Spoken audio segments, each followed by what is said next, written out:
Funding for this edition of Think Tank with Steve Adubato has been provided by Kean University, where cougars climb higher, PSEG Foundation, Newark Board of Education, the North Ward Center, the Healthcare Foundation of New Jersey, Choose New Jersey, the Turrell Fund, supporting Reimagine Childcare, RWJ Barnabas Health, Let's Be Healthy Together, and by PSE&G, committed to providing safe, reliable energy now and in the future. Promotional support provided by NJ.com, keeping communities informed and connected, and by New Jersey Globe.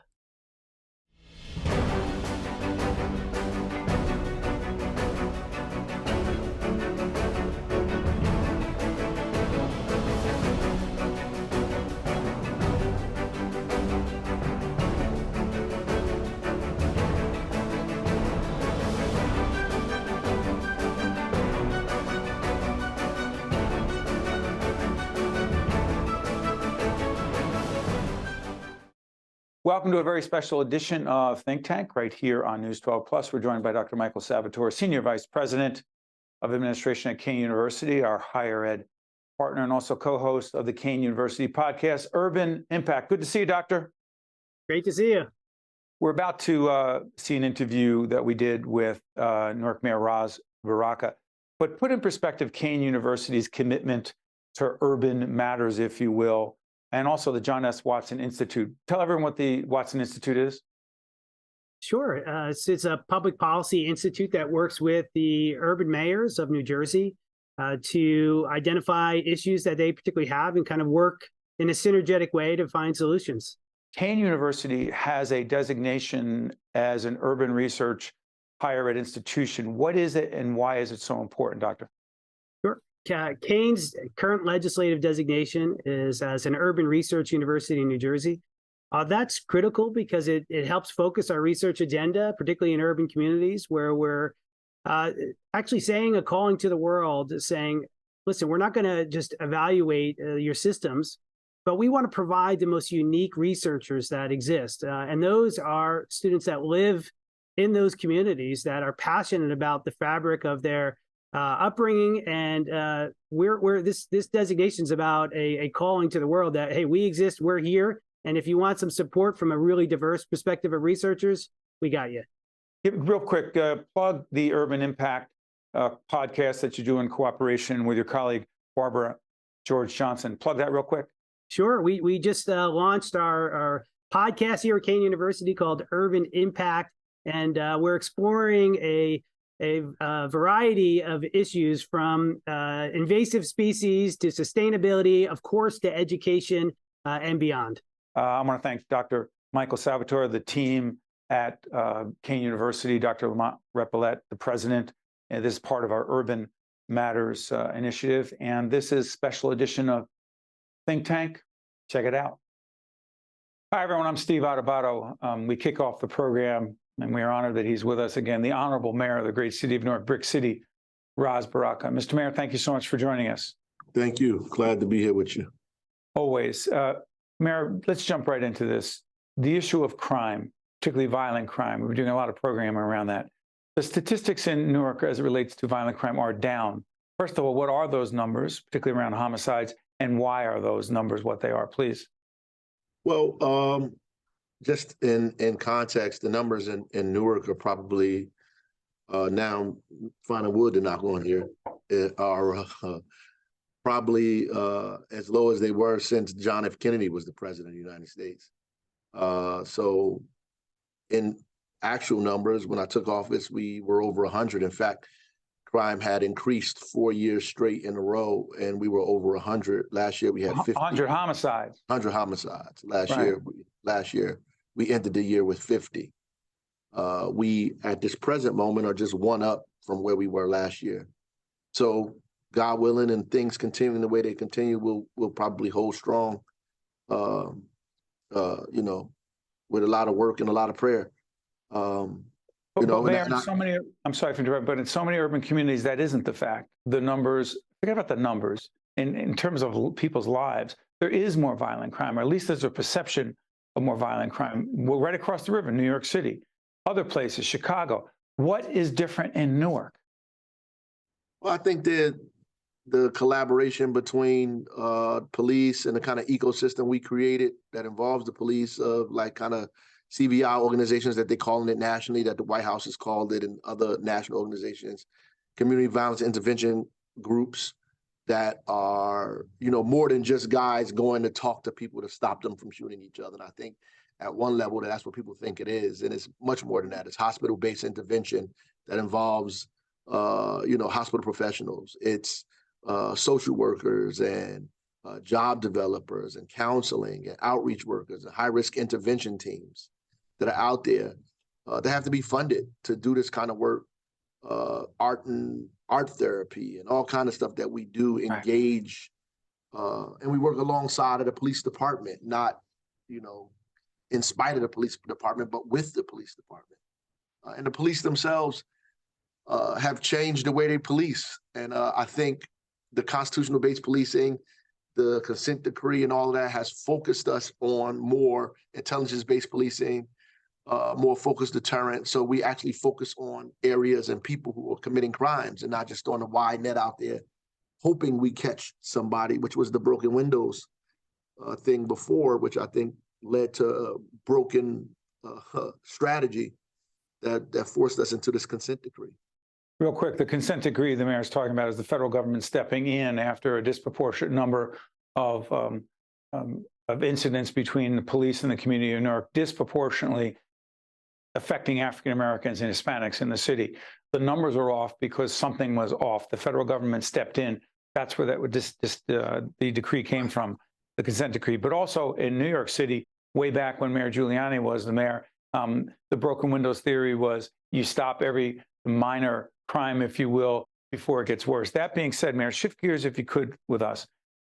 The mayor of New York City, Mayor Adams, not Mayor Giuliani, the mayor now, is saying that the Biden administration is really giving a shaft to the city and urban communities across this country by their failure, according to Mayor Adams in New York City, to deal with the immigration crisis. And so many immigrants are coming to New York, they can't handle it. Where does Newark fit into that, only across the river from New York City? So we thought we were going to get some of those buses. By God's grace, it didn't happen. We prepared ourselves for it, but we do get a byproduct of folks who migrate from New York into Newark. I mean, once they come into the city, into the proximity, they're free. They can go where people can go wherever they want to go, and so we get families here in the city. So our social service infrastructure has to take care of it, and because you have to be a citizen for a certain amount of time, they can't get county welfare, county services. They can't get any of those things. So, we basically have to provide for them with the best that we can. Even helping people find jobs and all kinds of other things, housing and opportunity. We have to do that. And so, yeah, I would agree with Mayor Adams in the sense that there needs to be a federal strategy to this. This can't be left to municipalities to deal with on their own. It's not fair. It's not sustainable, and certainly not tenable. It's untenable, right? So at the end of the day, without help, you're going to drown at some point. I mean, the noble, the right thing to do is to help people who come into your community, but you need assistance with that. With all the redevelopment going on, urban revitalization, some might call it gentrification, a lot of economic development activity in Newark. To what degree, with all this economic development and money coming into Newark, is it making Newark less affordable for those who do not have the means to stay in the city they love? Yeah, it will. I mean, just scientifically, based on how capitalism works and supply and demand, the prices are going to go up as the cost of living increases, as the value of property increases, your taxes increase. And so that's trickled down to, renters, people who have priced out of New York City can come into Newark and pay a lesser rent, which is more than what everybody else is paying. It's natural progression of the way things happen. So what you have to do as a local mayor, local elected official, you have to mitigate these things by putting in opportunities for affordability, affordable housing, sustaining the housing that you have, put in things to keep rent stabilized in community and create more home ownership at the same time, which takes a lot of work. And you can do that, and we have doing that and are doing that. But you are competing with the rate, the speed of the way these things are happening. You have to build these things at a commensurate speed, right? Or else you're going to fall behind. I'm sorry, Mr. Mayor, there are market forces that are driving Right. up those costs. Absolutely. And so you have to mitigate those market forces by creating other kinds of opportunity for people as quick as that's happening. And the thing that this allows that often is the amount of investment that you have in affordability versus the amount of investment you have in market rate kind of stuff, which means you need state and federal subsidy and support around this affordability piece. That's not all the times there as fast as you need it to be. Mr. Mayor, let's talk a little bit about, it's not just energy, because there's more to it than the simple question of energy. You are opposed to a new power plant. What power plant are we talking about? And why is this power plant, as you see it, so detrimental to the citizens of Newark? What power plant are we talking about? Well, this is not the first. There's been many. The problem is Newark is an overburdened community, right? We are one of the Justice 40 communities that the federal government talks about that have been unduly affected by environmental injustice over years. That's partly right. because we're an industrial city. And so we have all the industrialization and everything that comes with that, the air, the pollution of the air, the pollution of the water. So when people talk about, Newark has made the list of one of the dirtiest cities, they think they're just talking about garbage, but that's not what people are talking about. They're talking about air pollution. It's about the pollution in the Passaic, which has been done by these corporations that come here and dispose of waste in our waterways, our air, while kids have higher asthma rates than anybody else in the state or comparable to other people in the country, or why the heat index in Newark is 10 degrees higher than other municipalities around the country. And so all of those things we have to weigh in, which why we have a cumulative impact ordinance in Newark, while the state also has a cumulative impact ordinance, meaning all of the cumulative kind of things that have taken place in the city to add something onto that increases the burden. That's really what we're talking about, that we don't want to further increase the burden, the health burden of our residents without having any kind of help or mitigation. Question.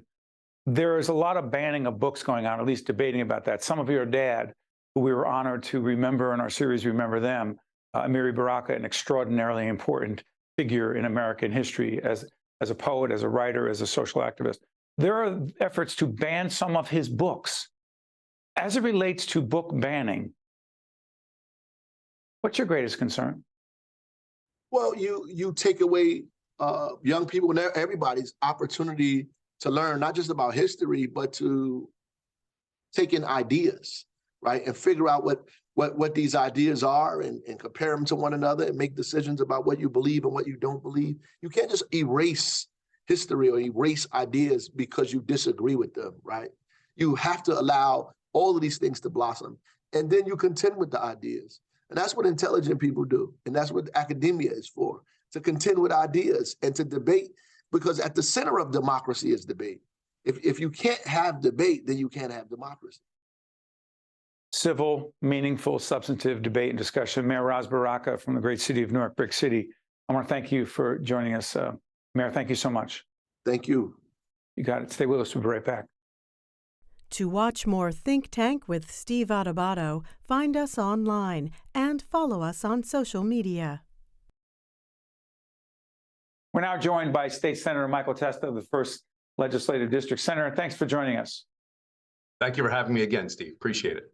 You got it. Senator, we had a conversation recently where we talked about a whole range of issues, and you said you had a real concern about Governor, we're taping this in the middle of April, the budget legally, constitutionally has to be established by the last day of June, or there's no money to spend, apparently. I do remember that as a former state legislator a long time ago, the government shuts down. Question, what is the biggest concern you have about the governor's proposed state budget? Honestly, it's the size of the budget itself. We're at over $53 billion now proposed. That's 50% larger than Governor Murphy's first budget. And we have to keep in mind that Governor Christie's last budget was $36 billion. We're now at $53 billion. That's larger than most countries, most developed countries across the globe. At some point, the state of New Jersey is going to have to tighten its belt on some of the superfluous spending that we engage in.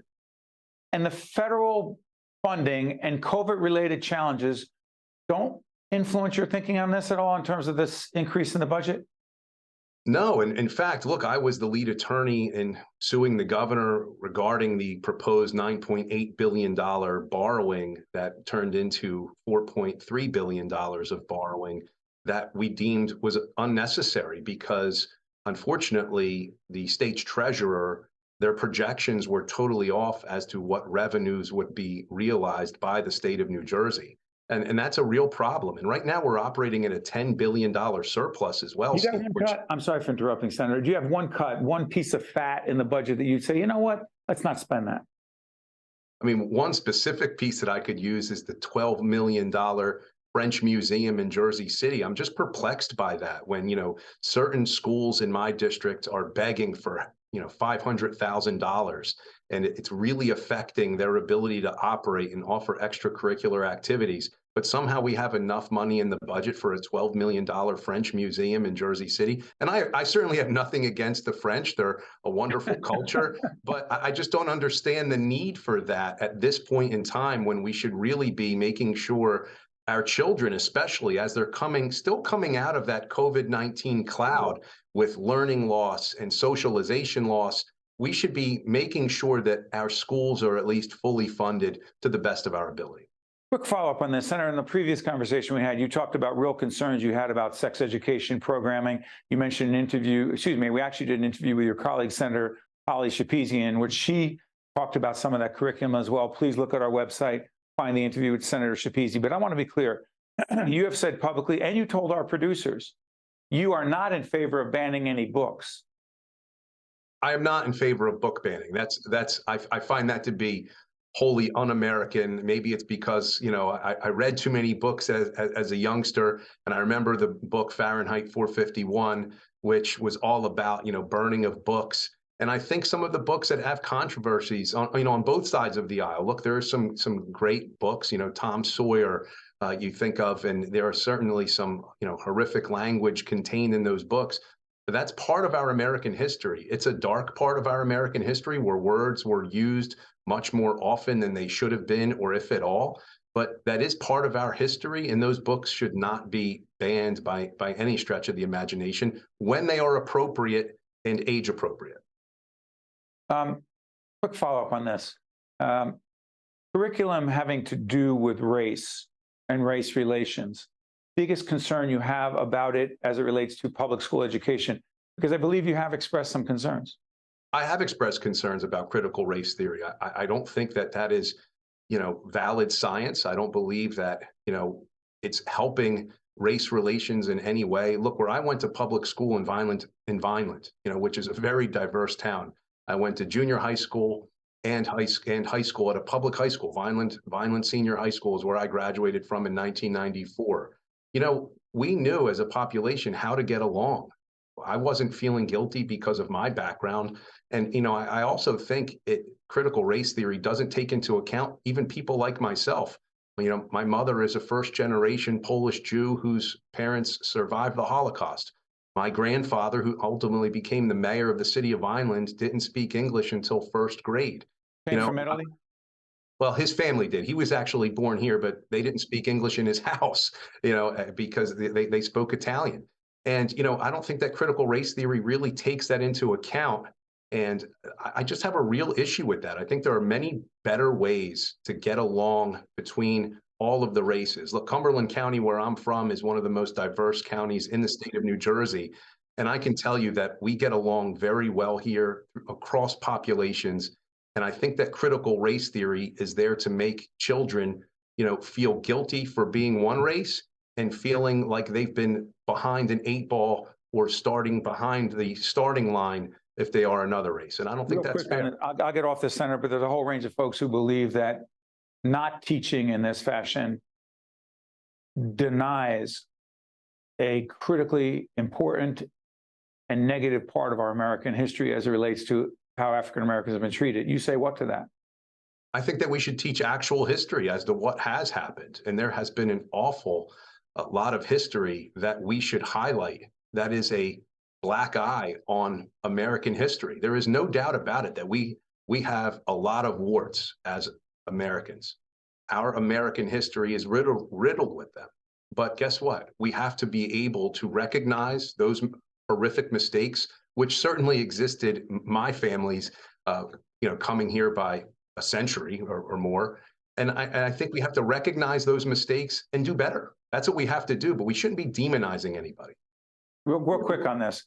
We have a series called Reimagine Childcare that looks at the need for affordable, accessible, quality childcare. Many believe that it's a partisan issue. Many others believe it has nothing to do with partisanship. We've had many of your colleagues come on and talk about this, including Senator Schepisi, who you mentioned. Your view of the importance of the government playing a key role in helping to provide affordable, accessible, quality childcare is? Look, I mean, especially when you deal with single mothers, they need to be able to have access to child care. Otherwise, they are going to be jailed, by their home life and taking care of a very small child. There is no doubt about that.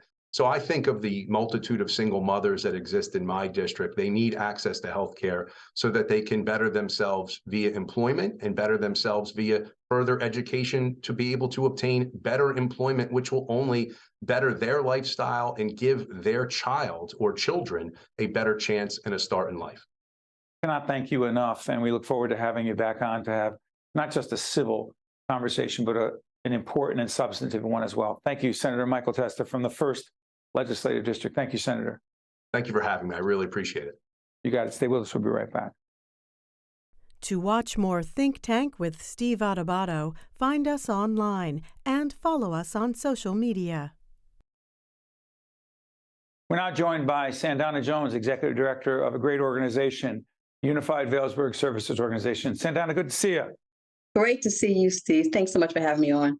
Our pleasure. We'll put up the website for Unified Vailsburg as you talk about what the organization does and the impact you have.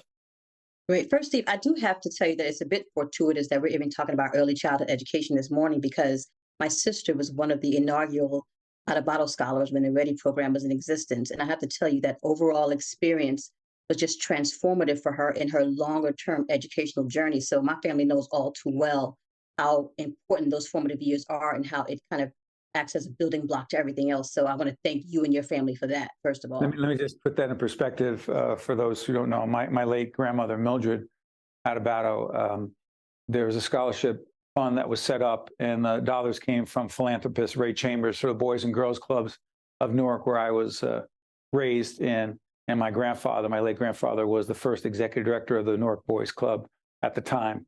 So I appreciate the reference to the Adubato scholars, and thank you for that. Pick it up, talk about Unified Vailsburg. Sure. First of all, I'm relatively new. I've been there for 4 years in the leadership, but it's a 50-year-old organization. We just celebrated 50 years. It started out with a group of residents and faith leaders who were really responding a few years after the Newark Rebellion. So it was established to really stabilize the community. So primarily right now, the bulk of our programming is early childhood education. We have 2 daycare centers, 2 preschools, but over the years, we've done affordable housing development. There's neighborhood planning, community organizing. We've helped small business in their development. There's after-school programming. So a host of a number of services that we provide. And more recently, just before the pandemic hit, we partnered with an agency. So now a good portion of what we do is food distribution. So it's a collection of services that we provide.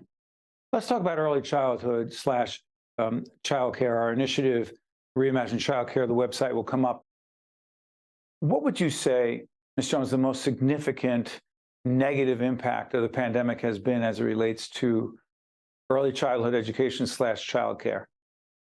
Now, we know that there were multiple negative impacts, across the board. But I will tell you, with regard to the preschool age and daycare age, it was definitely pretty dramatic. Obviously, there's been learning loss, the lack of social interaction, and that was evident in so many different areas. even when we did hybrid programming and there was a virtual option, for example, and that allowed families to get back to work and so forth. But if you had a grandparent there trying to assist the student and their English was very limited or non-existent, there was no way they could support that student even with a virtual option being made available to them. So the impact on our youngest learners was pretty profound. Do you sense, Ms. Jones, is there any closer to acknowledging, recognizing, and respecting the role of child care professionals and paying them accordingly? Respectfully, I would say not yet.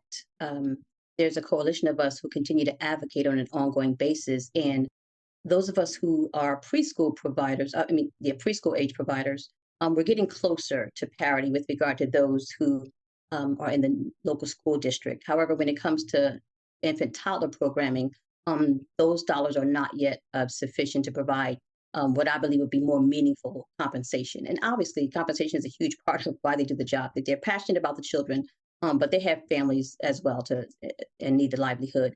And the compensation where it is now definitely impacts staff morale for sure. So it is an ongoing effort as far as the leadership of my agency and across all providers to do a whole host of things to try to enhance staff morale, because we know right now, as far as the dollars are concerned, we can't put them where they should be, but we think they should be on the pay scale. Help people understand what that means when you don't pay childcare professionals enough. Staff morale is where it's at, not where it needs to be. Help folks understand what that really means in terms of childcare for our children that's affordable, accessible, and quality childcare. So we are now in March of a school year. We're taping this at the end of March 2023. Go ahead. Right. So my thing is, in both the preschool area and the infant toddler area, we still have staff vacancies. I know across the board labor is in flux, but as far as education is concerned, there has been a profound impact. So we're relying on one side substitutes, and on the other side, we're relying on temp agencies until we're actually able to secure the educators that we need. And the fact is, what we're offering as far as the hourly compensation is difficult for people to even say yes, even if they have the desire to work for us. It's kind of challenging to accept the pay scale that we currently have, even though they might enjoy the agency and so forth. I'll let you go. Why did you get into this work? My family has always been involved in neighborhood revitalization, so this is kind of in my blood. Where'd you grow up? In Newark, West Ward. West Ward. Yes. The late, great Senator Ron Rice, who will be honoring and recognizing on our series. Remember them, who has served the West Ward well, not just in the Senate, but in the City Council, representing the West Ward community as a South Ward councilman. You just brought that to mind when you mentioned. Absolutely. And we just named our building after him. Yeah. You name it after, is that right? Yeah, we named our administrative building. That's where he had his Senate office for a number of decades. So we last month named it after him. So trust me, we are deeply indebted to him. SanDonna Jones, I want to thank you so much. Vailsburg is better off, the community is better off through the work because of the work of you and your colleagues at Unified Vailsburg Services Organization. Thank you so much, Ms. Jones. We appreciate it. Thank you. All right. Bye-bye. You guys, see you next time, everyone. Think Tank with Steve Adubato has been a production of the Caucus Educational Corporation. Funding has been provided by Kane University, PSEG Foundation, Newark Board of Education, the North Ward Center, the Healthcare Foundation of New Jersey, Choose New Jersey, the Turrell Fund, supporting Reimagine Childcare, RWJ Barnabas Health, Let's Be Healthy Together, PSEG, and by these public-spirited organizations, individuals, and associations committed to informing New Jersey citizens about the important issues facing the Garden State, and by Employers Association of New Jersey. Promotional support provided by NJ.com and by New Jersey Globe. Hi, my name is Alma Sarisia at Malcolm X Shabazz High School in Newark. I completed the FAFSA because it's a graduation requirement and to assist me with paying my college tuition. Last year, Newark students earned more than $77 million in scholarships and financial aid. Don't miss out. See your school counselor today. Let's go to work, class of 2023. Complete the FAFSA or NJAFAA.